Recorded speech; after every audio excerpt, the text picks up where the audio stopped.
Chanting करते हो तो कभी भी किसी भी भगत, कभी किसी भी तांत्रिक, जब तक आप बहुत भरोसा ना करो उस पर, अपने आज्ञा चक्र पे, उसको थंब मत रखने दीजिए। तंत्र की जो पद्धति होती है उसमें मंत्र की एनर्जी और साधक उसकी एनर्जी को कॉम्बिनेशन करके फिर एक जो क्रिया की जाती है वो पॉसिबल होता है।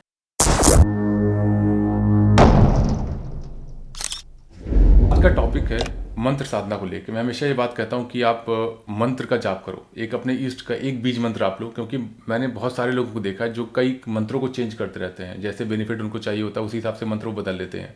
और ये जो पद्धति बता रहा हूँ ये बिगनर्स के लिए है, क्योंकि बिगनर्स ही होते हैं जिन्होंने नई नई मंत्र साधना स्टार्ट की होती है या नए नए जो इंक्लाइंड हुए होते हैं स्पिरिचुअलिटी की तरफ, वो क्या करते हैं, वो 3-4 अपने इष्ट बना लेते हैं, 2-3-4 मंत्रों को चैंट करने स्टार्ट कर देते हैं सेम माले, तो बहुत सारी मिस्टेक्स करते हैं। तो इसलिए मैंने सोचा कि इस वीडियो को बनाते हैं, क्योंकि बहुत सारे क्वेश्चन भी मेरे पास इससे रिलेटेड आए कि हमें कितने मंत्र का जाप करना चाहिए, क्या बीज मंत्र क्या है, तो कई चीज़ें थी। सो आज हम इसी भी बात करेंगे कि सबसे ज़रूरी जो होता है मंत्र साधना के लिए वो चैंटिंग बीज मंत्र का होता है। बीज मंत्र जैसे जिस मंत्र में हम हो या लम हो, इस तरह जैसे कि ओम हम हनुमते नमः, ओम ऐम ह्रीम क्लीम चामुंडा विच्चय नमः, सो ओम नमः शिवाय। तो इस तरह के जो मंत्र होते हैं वो बीज मंत्र होते हैं। बीज मंत्र बिगनर्स के लिए ही बताया जाता है। हालांकि अब तो बहुत सारे लोग हैं जो शाबर मंत्र से स्टार्ट कर देते हैं, उनको पता नहीं होता शाबर मंत्र क्या है, बस कहीं से भी नेट से उठाया, गूगल से उठाया, यूट्यूब से उठाया, स्टार्ट कर दिया।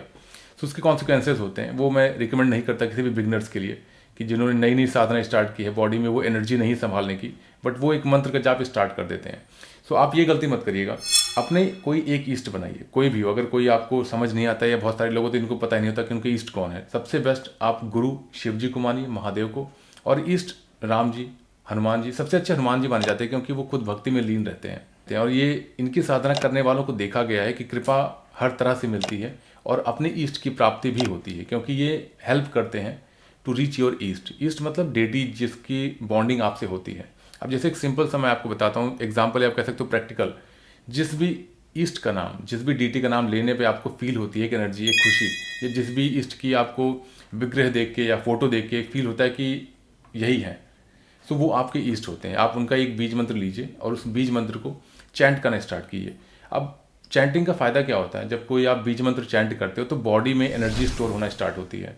जैसे अगर राम जी की है तो उनकी जो एनर्जी है मंत्र की वो बहुत शांत है, हनुमान जी की उग्र है, काली जी के बहुत उग्र है। सो इस तरह के जो पर्पस होते हैं साधक के, वो अलग अलग पर्पस से अलग अलग बीज मंत्र का प्रयोग किया जाता है।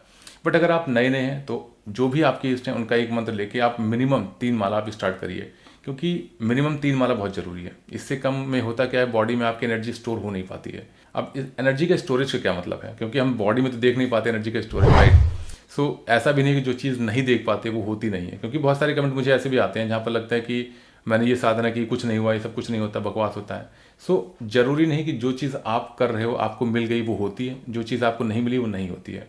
बहुत सारे लोग साधना स्टार्ट कर देते हैं बिना किसी गुरु के, बिना किसी पद्धति के, उनको या तो कॉन्सिक्वेंसेस देखने को मिलते हैं या तो फिर कोई रिजल्ट नहीं मिलता। मंत्र जाप में भी यही है, अगर आप मंत्र जाप करते हो तो कुछ चीज़ों को आपको बहुत ध्यान देना जरूरी होता है। सो मंत्र जाप का जो पर्पस होता है अल्टीमेट हमारा, वो बॉडी में एनर्जी का स्टोरेज होता है। एनर्जी मतलब जैसे कि हनुमान जी की है, उनकी अपनी एक अलग एनर्जी होती है, शिव जी की है, काली जी की है, गणेश जी की है। सो जिनकी थर्ड आई एक्टिवेशन होती है, जो ऑलरेडी देख सकते हैं थर्ड आई के थ्रू, प्रैक्टिस होती है, बहुत ज़्यादा हार्ड साधना नहीं है। सो वो देख के बता सकते हैं कि आप किन की पूजा करते हो, आपके ईस्ट कौन है। रीज़न, क्योंकि जब आप मंत्र का उच्चारण करते हो तो आपकी बॉडी में वो ऑरा बनता है। इसलिए कहा जाता है कि मंत्र जाप स्टार्ट करना चाहिए जितने भी बिगनर्स हैं। मंत्र जाप के फ़ायदे बहुत हैं, आप नेगेटिविटी से बचे रहते हो, आप किसी भी साधना को करने के लिए आपकी बॉडी सज्ज हो जाती है, तैयार हो जाती है कि आप उस साधना को कर सकते हो, क्योंकि वो एनर्जी आप झेल सकते हो। स्टार्टिंग में अगर आप एक हाई वोल्टेज एनर्जी कह सकते हो, आप एक छोटे कैपेसिटर में डालना चाहो, नहीं पॉसिबल है। सो इसी प्रकार होता है कि आपकी बॉडी सज्ज होनी चाहिए, आपकी बॉडी के लिए प्रिपेयर होनी चाहिए कि आप उस साधना को कर सको। नंबर सेकंड क्या होता है कि जब आप मंत्रों का उच्चार करते हो, मंत्रोच्चार करते हो या फिर मंत्र का उच्चारण करते हो, तो आपकी कनेक्टिविटी होती है वो कॉस्मिक एनर्जी से हो जाती है। हमारी जो प्राण ऊर्जा होती है, जिसे हम वाइटल एनर्जी कहते हैं, वो डाउन अपवर्ड्स की तरफ उठती है, और जो कॉस्मिक एनर्जी होती है वो अप से डाउन आती है। सो ये चीज़ें होती है साधक, इसलिए थर्ड आई एक्टिवेशन का जो प्रोसेस होता है उसके लिए एनर्जी का स्टोरेज बहुत जरूरी होता है। स्टोरेज कैसे होता है मैं आप एक्सप्लेन करता हूँ। जब आप मंत्रोच्चार करते हो आपकी स्पाइन सीधी रहती है, और आप जैसे जैसे मंत्र के लिए जो बीट्स होते हैं उसको आगे बढ़ाते हैं, तो उच्चारण करते रहते हो, तो आपका जो बॉडी होती है, सबसे पहले तो नकारात्मक चीज़ें हटती हैं आपकी बॉडी से। जिनकी बॉडी में नकारात्मकता है, या तो वो जाप नहीं कर पाते, या तो अगर जाप करते हैं तो उनको बहुत सारी दिक्कतें होती है, वो बैठ नहीं पाते, स्पाइन में दर्द होने लगता है या पैर सुन्न होने लगते हैं बहुत जल्दी। तो सबसे पहले जब आप मंत्र स्टार्ट करते हो तो 11 दिन या 12 दिन या आप कह सकते हो 15-16 दिन लगते हैं आपकी नेगेटिविटी को हटाने के लिए। और जिनको ऐसा लगता है कि नेगेटिविटी है उनकी बॉडी में, उनको हमेशा जो मंत्र का उच्चारण करिए वो मन में करना चाहिए, बिना टंग को मूव कराए। उनके लिए स्पेशली बता रहा हूँ कि अगर आप बिगनर्स भी हैं और आपको लगता है नेगेटिविटी मेरे ऊपर है, तो आप हमेशा मंत्र का उच्चारण मन में करिए।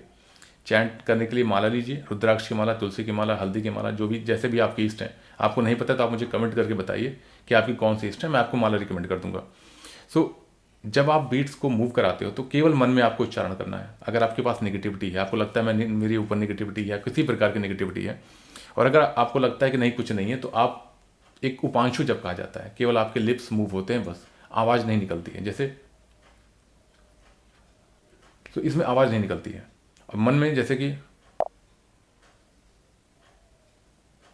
आपको कुछ नहीं बोलना, केवल मन में उसका उच्चारण करना है। सो वो एनर्जी, कॉस्मिक एनर्जी से आपकी जो बॉन्डिंग होती है उसके थ्रू आपके बॉडी पर कॉस्मिक एनर्जी गिरती है, और जो आपकी नाभि होती है वहाँ पर, नाभि कवल कहते हैं उसको, सो आपकी जो एनर्जी स्टोरेज होती है वो वहाँ से स्टार्ट होती है और वो अपवर्ड की तरफ उठती है।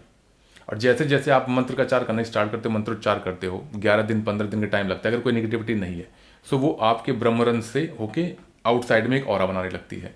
और जैसे जैसे आप इस चीज़ को आगे प्रोसीड करते हो, 15 दिन, 20 दिन, 1 महीने या 2 महीने, सो आपके चारों तरफ वो ऑरा बन जाता है।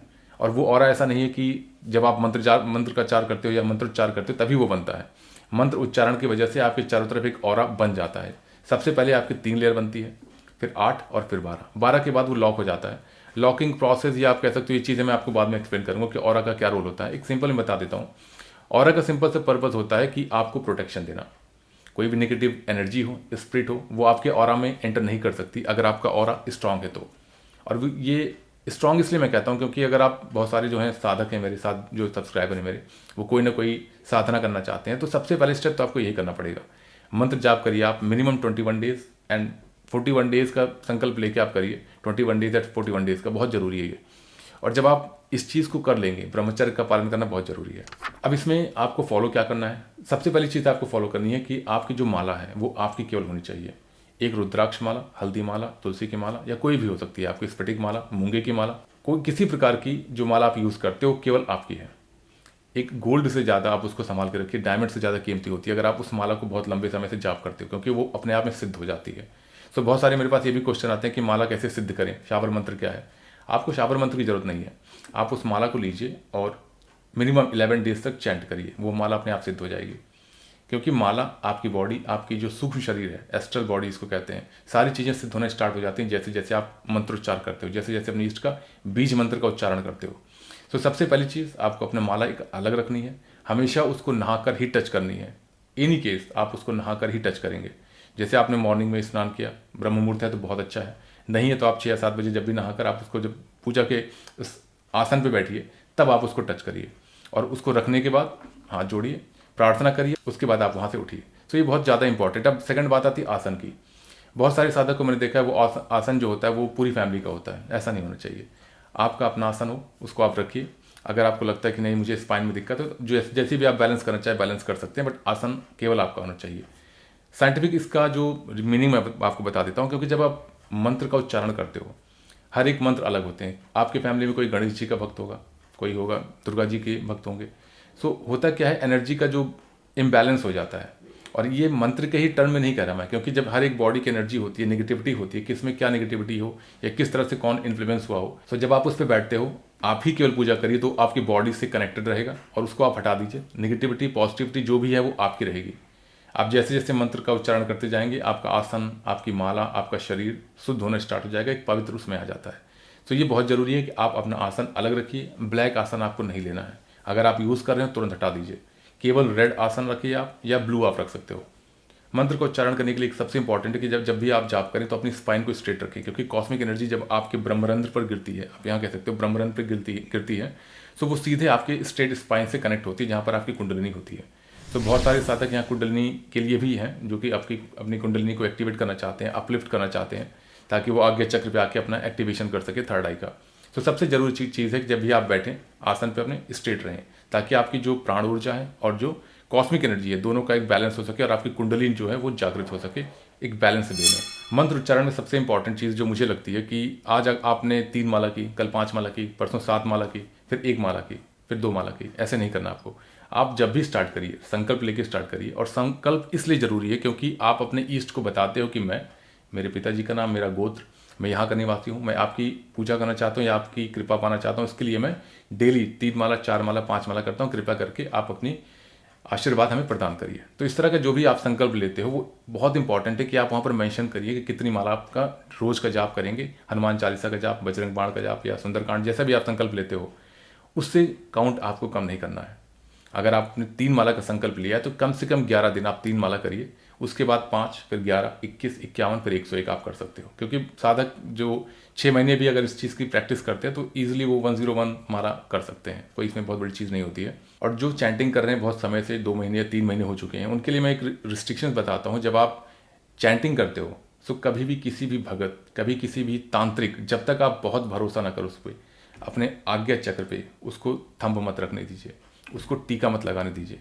क्योंकि आप लोगों को नहीं पता ये चीज़ें, कई पद्धतियाँ होती हैं कि पहली चीज़ तो आपकी जो भी एनर्जी है वो एब्जॉर्व कर लेता है।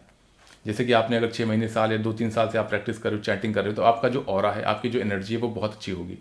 और एक तांत्रिक जो होता है उसको हमेशा एनर्जी की ही रिक्वायरमेंट होती है, क्योंकि तंत्र की जो पद्धति होती है उसमें मंत्र की एनर्जी और साधक उसकी एनर्जी को कॉम्बिनेशन करके फिर एक जो क्रिया की जाती है वो पॉसिबल होता है। सो इसलिए उसको एनर्जी की बहुत रिक्वायरमेंट होती है। वो एनर्जी के लिए ही साधक या जो भी अपने जो अभिचार क्रिया जहाँ भी चीज़ें होती है, मैं एक्सप्लेन फिर कभी करूँगा। सो आपको करना ये है कि किसी भी भगत, किसी भी तांत्रिक या किसी भी ओझा के पास जाने से पहले इस चीज़ को मेक श्योर करिए कि न तो आपके सर से किसी चीज़ को राउंड करें एंटी क्लॉकवाइज या क्लॉकवाइज, और ना आपकी आज्ञा चक्र पे वो थंब रखे, स्पेशली थंब रखते हैं वो। तो ये चीज़ें आप मत करिए। जो भी अगर आपको कोई प्रॉब्लम भी आती है तो आप उनसे कहिए कि आप दूर से ही स्कैन कर सकते हो। हर एक तांत्रिक इस चीज़ के लिए कैपेबल है। अगर वो तांत्रिक है या ओझा है तो आपको देख के वो स्कैन कर सकता है कि प्रॉब्लम क्या है। अगर नहीं कर सकता तो आपको उस भगत, तांत्रिक या ओझा से नहीं मिलना है। कभी भी आप थंब मत रखने दीजिएगा, बहुत इंपॉर्टेंट चीज़ है ये। क्योंकि आपकी एनर्जी भी जा सकती है और कई चीज़ें होती है, क्रिया भी आप पे की जा सकती है। एक मैं आपको केस बताता हूँ। फैमिली में 3 बच्चे थे, उनके फादर की डेथ हो गई थी। जो छोटा वाला था उसके सपने में उसके पिताजी दिखे। कॉमन चीज़ है क्योंकि हम जब कनेक्ट रहते हैं तो सपने में हमारी मेमोरी में घूमता रहता है। तो उसको लगा मेरे पापा मुझसे कनेक्ट होना चाहते हैं। तो तांत्रिक के पास गया, ओझा के पास गया। एक तांत्रिक ने उसको बताया कि आपके पिताजी आपसे बात करना चाहते हैं और आप डायरेक्ट नहीं कर सकते क्योंकि आपकी बॉडी उस लायक नहीं है। तो कुछ क्रियाएं होंगी, उसके बाद आप बात कर सकते हो। उसने उस बच्चे पर तंत्र की क्रिया की और उस क्रिया में उसने एक प्रेत उसके बॉडी में एंटर कर दिया। अब जब वो सोता था तो वो प्रेत जो है उसके पिताजी की जो रूप है वो लेके आता है और जो भी उसको कहता था वो करता था। क्यों? क्योंकि उसके पिताजी ने कहा है। और तांत्रिक जो भी कार्य कराना चाहता था उससे वो करा लेता था इसलिए। सो इस तरह की कई क्रियाएं होती है जो कि बहुत खतरनाक है। आप कभी भी इस चक्कर में मत पड़िए। कोई भी ओझा, तांत्रिक या भगत होता है, आप कुछ चीज़ें फॉलो करिए कि आप इतनी समझ रखिए कि आपको टच नहीं करना, आज्ञा चक्र पे हाथ नहीं लगाना, किसी चीज़ को आपके सर के थ्रू नहीं घुमाना एंटी क्लॉक या क्लॉकवाइज। अगर आप ऐसा करते हो तो बहुत भरोसे का ही अगर हो तभी आप करवाइएगा, वरना तंत्र का कोई अंत नहीं है। तांत्रिक हमेशा अपनी शक्ति, अपनी सिद्धि के लिए भूखे रहते हैं और दूसरों की एनर्जी या दूसरों की जो पावर होती है उसको लेने की कोशिश करते हैं। बहुत ईजिली है। बहुत सारे लोग ये नहीं मानेंगे, बट आप अगर पूजा भी करते हो तो ज़रूरी नहीं कि आपकी पूजा आपके इष्ट तक पहुँचे। बहुत सारी तांत्रिक पद्धतियाँ होती हैं जहाँ पर वो क्रिया करने के बाद आपकी जो पूजा होगी, आपकी जो चैंटिंग होगी, आपकी जो सिद्धियाँ होंगी, वो सीधे उस तांत्रिक के पास जाएंगी। ईश्वर है बट तंत्र भी है, और तंत्र पद्धति आज नहीं, वेदों से पहले ही माना गया है कि तंत्र आया हुआ था। लास्ट और सबसे इंपॉर्टेंट, जब भी आप आसन पे विराजमान होते हैं, जब भी आप अपने आसन पे बैठते हैं, हमेशा स्टार्टिंग एक कवच से करिए। बेस्ट कवच अगर मैं सजेस्ट करूं तो चंडी कवच या काल भैरव कवच बहुत इंपॉर्टेंट है। तंत्र के अगर पद्धति से देखा जाए या एक नॉर्मल गृहस्थ लोगों की पद्धति से देखा जाए, दोनों पद्धतियों से इसका जो पाठ है वो बहुत सरल है। चंडी कवच थोड़ा सा बड़ा है, अगर आप संस्कृत नहीं पढ़ सकते तो आप भैरव कवच लीजिए, कुछ ही लाइन से उसमें आई थिंक 8 या 10 लाइन है, बहुत ईजी है। आप उसको चैंट करिए, आप उसको हमेशा उच्चारण करने के बाद या उस पाठ को करने के बाद अपनी पूजा पद्धति स्टार्ट करिए, इस प्रार्थना के साथ कि मेरे सूक्ष्म शरीर, मेरे जप, मेरे तप और मेरे आसन पे हे काल भैरव बंधन लगाइए ताकि किसी प्रकार की नकारात्मक ऊर्जा उसमें प्रवेश न कर सके। ये बहुत इंपॉर्टेंट है। और ये मैं नहीं, जितने भी तांत्रिक हैं, जितने भी ओझा हैं, जितने भी आप जिनको भी जानते होंगे, वो हमेशा पूजा स्टार्ट करने से पहले बंधन ही लगाते हैं, क्योंकि नेगेटिविटी कहाँ है, कैसे, हमें नहीं पता है। जो लोग ये बिलीव करते हैं कि अर्थ पे हम हैं, तो मैं बताना चाहूँगा कि हम भी हैं और अर्थ पे दूसरे डायमेंशन की भी जो एलिमेंट्स होते हैं वो भी हैं। आप अगर नहीं देख सकते इसका मतलब ये है कि आप में वो क्षमता नहीं है, क्योंकि आप अगर मानो या ना मानो ये चीज़ें होती हैं। जिनको एक्सपीरियंस हुआ है वो जानते हैं। अगर वो भी फिर भी नहीं समझ रहे, बहुत सारे टेम्पल हैं, आप वहाँ पर जाइए और देखिए, जो चीज़ें इम्पॉसिबल भी लगती हैं वो भी चीज़ें वहाँ पॉसिबल दिखती हैं। सो इन चीज़ों का आप ध्यान दीजिए। और जल्दी ही मैं जो रिक्वेस्ट कई चीज़ें साधनाओं के लिए मंत्र, सो जल्दी जो रिक्वेस्टेड वीडियोज़ हैं वो भी अपलोड होंगी। मुझे 7 to 10 डेज़ लगेगा, क्योंकि अभी अयोध्या जो धाम था और जो शिफ्टिंग कई चीज़ें हैं प्रोसेसिंग में है, साधना भी तो डिस्टर्बेंस काफ़ी चल रहा है। सो आई होप जल्दी मैं विद इन 10 डेज़ सारी चीज़ें अलाइंड हो जाएंगी और डेली बेसिस पे वीडियोज़ आएंगे। जय श्री राम, जय हनुमान।